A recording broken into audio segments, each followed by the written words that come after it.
नमस्कार, मैं राहिल और आप देख रहे हैं जेजेएन न्यूज़। चलिए नजर डालते हैं आज की मुख्य समाचार पर।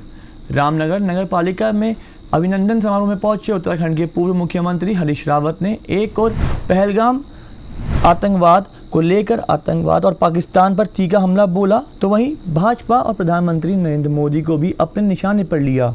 बता दें, उन्होंने देश की सुरक्षा, राजनीति और राज्य में बढ़ते भ्रष्टाचार को लेकर बेबाक बयान देते हुए लोगों से सजग और एकजुट रहने की अपील की।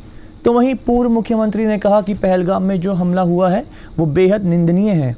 आतंकवादियों को केवल जवाब नहीं बल्कि सबक भी देना चाहिए और नाबूद किया जाना चाहिए। इसके साथ ही उन्होंने पनपा या संरक्षण देने वालों पर भी हमला होना चाहिए।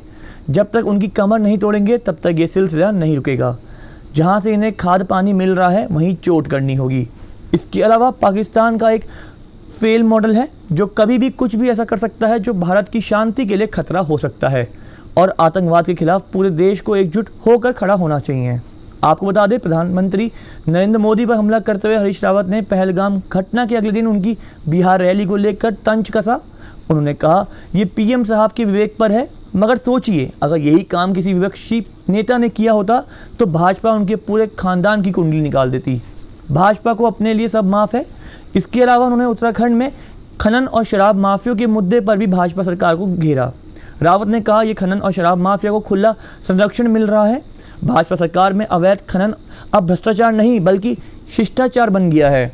इसके बाद रामनगर आगमन में का उद्देश्य स्पष्ट करते हुए रावत ने कहा कि वो नगर पालिका चेयरमैन मोहम्मद अकरम को बधाई देने आए हैं। उन्होंने कहा, मैं पहले वोट मांगने आया था, अब जीत के बाद मुबारक देने आया हूं। नगर पालिका अध्यक्ष मोहम्मद अकरम और अन्य सभासदों को हार्दिक शुभकामनाएं देता हूं। इस कार्यक्रम के माध्यम से पूर्व मुख्यमंत्री ने स्थानीय जनता को संबोधित करते हुए कहा कि उन्हें न केवल राज्य की चिंता है बल्कि देश की सुरक्षा, लोकतंत्र और सामाजिक समरसत्ता को बचाए रखने की जिम्मेदारी हम नागरिक की है। उन्होंने युवाओं से अपील की कि वो सच और साहस के साथ खड़े हों, क्योंकि राजनीति में बदलाव तब तक आता है जब तक कोई सवाल पूछने वाला होता है। तो वहीं कार्यक्रम के दौरान रावत ने तेवर पूरी तरह हमलावर रखे। उन्होंने न केवल सरकार की नीतियों पर सवाल उठाए बल्कि एक संवेदनशील और सतर्क नेता की तरह आतंकवाद, सुरक्षा और स्थानीय मुद्दों को जोड़कर जनता से जुड़ने की कोशिश की। रामनगर आप पहुंचे हैं, नगर पालिका में पहुंचे हैं, अभिनंदन आपका किया है, किस प्रकार से देखते हैं? हाँ, मैं मुबारकबाद नहीं दे पाया था, वोट मांगने आया था, तो मैंने कहा जरा सा थैंक यू रामनगर और मुबारक अकरम भाई कह लूँ। तो मैं अपने गांव को जा रहा हूँ, तो मैंने कहा यहाँ रुक करके। राव जी, पहलगाम हमला हुआ है, 28 लोग उसमें भारतीय मरे हैं। सरकार की जो कोशिश चल रही है उसको लेकर क्या कहते हैं? अत्यधिक निंदनीय हत्याकांड है, सुनियोजित तरीके से पाकिस्तान प्रायोजित हत्याकांड है, और आतंकवाद को जिस तरीके से प्रश्रय दिया जा रहा है पाकिस्तान द्वारा, उसकी हम निंदा करते हैं। और सारा देश एकजुट होकर के सरकार के साथ खड़ा है, और हम चाहते हैं कि जो आतंकी ताकतें हैं उनकी कमर तोड़ी जाए, और इस बार उनको प्रश्रय देने वालों की कमर भी तोड़ी जाए, उन पर भी चोट पहुंचनी चाहिए।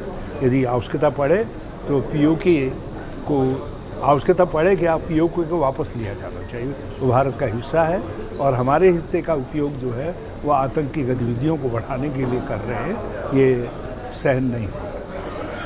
शुक्रवार को कांग्रेस के वरिष्ठ नेता और उत्तराखंड के पूर्व मुख्यमंत्री हरीश रावत रामनगर नगर पालिका पहुंचे, जहां नगर पालिका के नवनिर्वाचित नगर पालिका अध्यक्ष हाजी मोहम्मद अकरम के साथ ही पूर्व दर्जा राज्य मंत्री पुष्कर दुर्गापाल और पूर्व ब्लॉक प्रमुख संजय नेगी सहित तमाम लोगों ने उनका स्वागत किया। तो वहीं इस दौरान नगर पालिका के कई नवनिर्वाचित सभासद भी मौजूद रहे।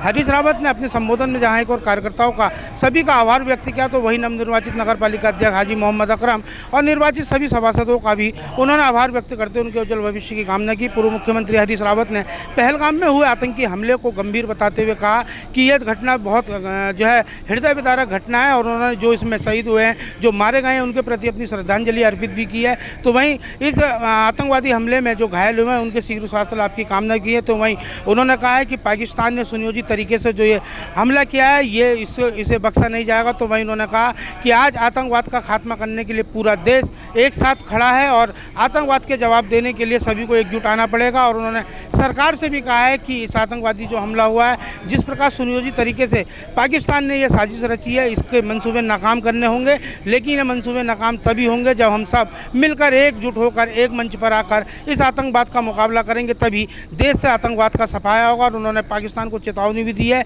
कि अब तो ये घटना हुई है, लेकिन भविष्य में पाकिस्तान अगर आंख भी उठा के देखेगा तो भारत की ओर से भारत के सैनिक इसका मुंह तोड़ जवाब देंगे। रामनगर से राजीव अग्रवाल के साथ cameraman Bunty Arora, JJN news. ये खास खबर आपके लिए तैयार करी है रामनगर से हमारे संवाददाता राजीव अग्रवाल ने। आज की इस खास खबर में इतना ही। ऐसी और तमाम खबरों के लिए जुड़े रहिए जेजेएन न्यूज़ के साथ। धन्यवाद।